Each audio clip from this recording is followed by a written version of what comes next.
उत्तर प्रदेश के विधानसभा चुनाव में तो सपाई मुखिया अखिलेश यादव ने बीजेपी को लाल टोपी पीले गमछे का खूब भौकाल दिखाया था, लेकिन अब ये लाल टोपी और पीले गमछे की जोड़ी लगता है जल्द ही टूटने वाली, क्योंकि पिछले कुछ दिनों से सुहेलदेव भारतीय समाज पार्टी के अध्यक्ष ओम प्रकाश राजभर जिस तरह से एक के बाद एक लगातार अपने फैसलों से सपा को चिढ़ाने में लगे हुए हैं, उसे देखकर तो यही लगता है। और अगर ऐसा होता है तो इसकी सबसे बड़ी वजह बीजेपी की जबरदस्त रणनीति को माना जाएगा।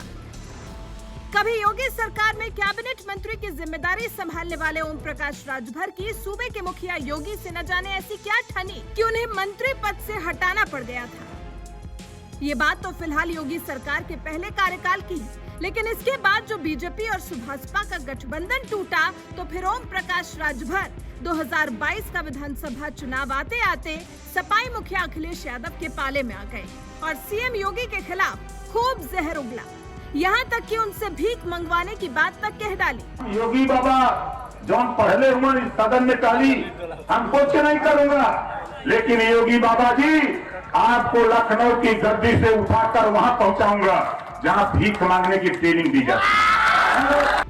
कभी योगी से भीख मंगवाने की बात करने वाले बड़बोले ओम प्रकाश राजभर चुनावी नतीजों के बाद से ही जैसे सरेंडर मोड में चले गए, तभी तो आजकल वो बीजेपी से नजदीकियां बढ़ाने में लगे हुए। और ये नजदीकियां जब से आजमगढ़ और रामपुर लोकसभा सीट पर उपचुनाव हुआ है तब से और ज्यादा बढ़ती नजर आ रही है, क्योंकि इस चुनाव में मिली सपा सुभाषपा गठबंधन को बुरी हार के बाद से ही अखिलेश और राजभर में तल्खियां बढ़ने लगी। और ये तल्खियां इस कदर बढ़ गई हैं कि जिन योगी और शिवपाल से अखिलेश यादव चिढ़ते थे, उन्हीं के साथ मुख्यमंत्री आवास पर ओम प्रकाश राजभर कुछ ही दिनों पहले डिनर करते हुए देखे गए। इसी डिनर के बाद से ही माना जा रहा था कि अखिलेश यादव भले विपक्ष के राष्ट्रपति उम्मीदवार यशवंत सिन्हा को वोट करें, लेकिन उनके साथी ओम प्रकाश राजभर तो मोदी योगी के साथ ही जाएंगे और एनडीए कैंडिडेट द्रौपदी मुर्मू के समर्थन में वोट देंगे। माननीय मुख्यमंत्री योगी आदित्यनाथ जी ने बुला करके उन्होंने मुझसे कहा कि भाई आप पिछड़े दलित वंचित की लड़ाई लड़ते हो और माननीय प्रधानमंत्री जी जो सबसे निचले पायदान पे हैं द्रौपदी मुर्मू जी को खड़ा किया है, तो आप उनका समर्थन करिए। तो हमने कहा कि ठीक है। तो उन्होंने कहा कि आइए जो है वो आ रहे हैं, उनसे मिलिए। तो मैं चला गया मिलने। जो 8 तारीख को भोज था उसमें गया, मिला और उन्होंने अपना प्रस्ताव रखा। उसके बाद जो है मैंने कहा कि ठीक है। योगी से मुर्मू को समर्थन का वादा करने वाले ओम प्रकाश राजभर ने हाल ही में गृह मंत्री अमित शाह से भी मुलाकात की और इसी मुलाकात के बाद खुद ओम प्रकाश राजभर ने ऐलान कर दिया कि उनके सभी 6 विधायक द्रौपदी मुर्मू को ही वोट देंगे, विपक्ष के उम्मीदवार यशवंत सिन्हा को नहीं। एक बयान में उन्होंने बताया, राष्ट्रपति चुनाव के लिए सीएम योगी और गृह मंत्री अमित शाह ने मुझसे द्रौपदी मुर्मू को समर्थन देने की बात कही।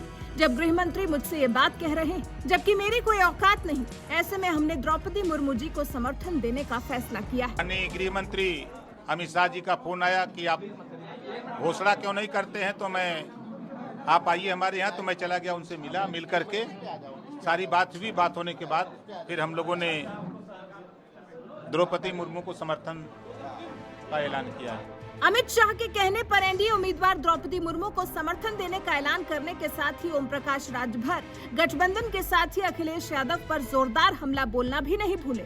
उन्होंने कहा, उन्हें मेरे वोटों की जरूरत नहीं है, मैं तो उनका इंतजार करता रहा, लेकिन उन्हें मेरे समर्थन की जरूरत नहीं है। हमने उन्हें जनता के बीच जाकर मेहनत करने की सलाह दी, लेकिन हम निचले तबके से आते हैं, ऐसे में हमारी सलाह से बड़े लोगों को दिक्कत होती है, तो आगे से हम कोई सलाह नहीं देंगे। अखिलेश पर ताबड़तोड़ हमला कर रहे ओम प्रकाश राजभर से जब सवाल किया गया कि क्या वो सपा के साथ गठबंधन में अभी हैं, तो राजभर ने कहा, हम सपा के साथ गठबंधन में अभी तो हैं और जब तक वो रखेंगे तब तक गठबंधन में रहेंगे, लेकिन राष्ट्रपति चुनाव में हमारा समर्थन आदिवासी महिला उम्मीदवार द्रौपदी मुर्मू को मिलेगा। गठबंधन में साथ होने के बावजूद राष्ट्रपति चुनाव में अलग राह पकड़ने वाले ओम प्रकाश राजभर के इस बयान से ही आप समझ जाइए कि अब वो मजबूरी में सपा के साथ गठबंधन में हैं और बस अखिलेश की ओर से गठबंधन तोड़ने का इंतजार कर रहे हैं, क्योंकि इससे पहले भी राजभर ने कहा था कि अब तो उन्हें अखिलेश यादव से तलाक मिलने का इंतजार है। कभी सपा के साथ टीम बनाकर मोदी योगी सरकार पर हमला बोलने वाले ओम प्रकाश राजभर ने किस कदर पलटी मारी है, ये उनके सियासी कदम से ही आप समझ ही गए होंगे। बहरहाल, जिस तरह से मोदी, शाह और योगी की जबरदस्त सियासी रणनीति से बीजेपी ने सपा के गठबंधन में सेंध मारी है और अखिलेश के साथ ही राजभर से अपनी उम्मीदवार द्रौपदी मुर्मू के लिए समर्थन हासिल किया है, उस पर आप क्या कहना चाहते हैं? अपनी राय हमें कमेंट कर जरूर बताएं। देखिए, माननीय मुख्यमंत्री योगी आदित्यनाथ जी ने बुला करके उन्होंने मुझसे कहा कि भाई आप पिछड़े दलित वंचित की लड़ाई लड़ते हो और माननीय प्रधानमंत्री जी जो सबसे निचले पायदान पे हैं द्रौपदी मुर्मू जी को खड़ा किया है, तो आप उनका समर्थन करिए। तो हमने कहा कि ठीक है। तो उन्होंने कहा कि आइए, जो है वो आ रहे हैं, उनसे मिलिए। तो मैं चला गया मिलने। जो 8 तारीख को भोज था उसमें गया, मिला और उन्होंने अपना प्रस्ताव रखा।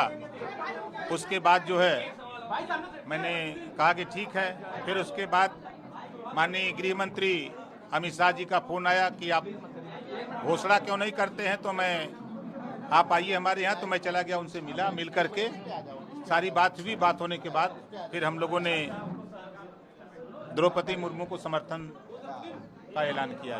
समाजवादी के साथ है, सबने निर्णय लिया था यशवंत सिन्हा को समर्थन करने का, तो ऐसी परिस्थिति क्यों बनी? क्या ये ईगो क्रैश हुआ है जिसकी वजह से इस तरह का समर्थन करना पड़ रहा है? देखिए, समाजवादी पार्टी के नेता को जरूरत नहीं हम लोगों की है, ऐसा हमने महसूस किया। जब प्रेस वार्ता करते हैं तो जयंत चौधरी को बुला लेते हैं, लेकिन ओम प्रकाश राजभर को ना बुलाना। राज्यसभा का चुनाव आया तब राज्यसभा जयंत चौधरी के दे देना, और उसके बाद एमएलसी का चुनाव आया तो हम लोगों को ना पूछना। ये तो एक तरह से इग्नोर करने की बात ही हो रही है उनके यहाँ से। मिलने का समय भी मांगा जा रहा था, जिसके बाद अब देखिए, अब हम लोग जो राष्ट्रपति का चुनाव है, इस चुनाव में हम लोग द्रौपदी मुर्मू का समर्थन माननीय मुख्यमंत्री योगी आदित्यनाथ जी के अपील पर और माननीय गृह मंत्री माननीय अमित शाह जी। अब गृह मंत्री से बात हो गई है, तो क्या फिर से दोबारा बीजेपी में भी शामिल होने की आशंकाएं? ऐसी कोई बात नहीं है, ऐसी कोई, सिर्फ वोट की बात हुई, सिर्फ गृह मंत्री से बात हुई, तो फिर वोट, सिर्फ वोट को लेकर के बात हुई। फॉर्च्यूनर को लेकर जो विवाद खड़ा हुआ, मैं फॉर्च्यूनर से नहीं चलता हूं, मैं इनोवा से चलता हूं। मेरे पास 2 इनोवा है और मेरे पास कोई फॉर्च्यूनर नहीं, मैं कभी फॉर्च्यूनर से चला हूं।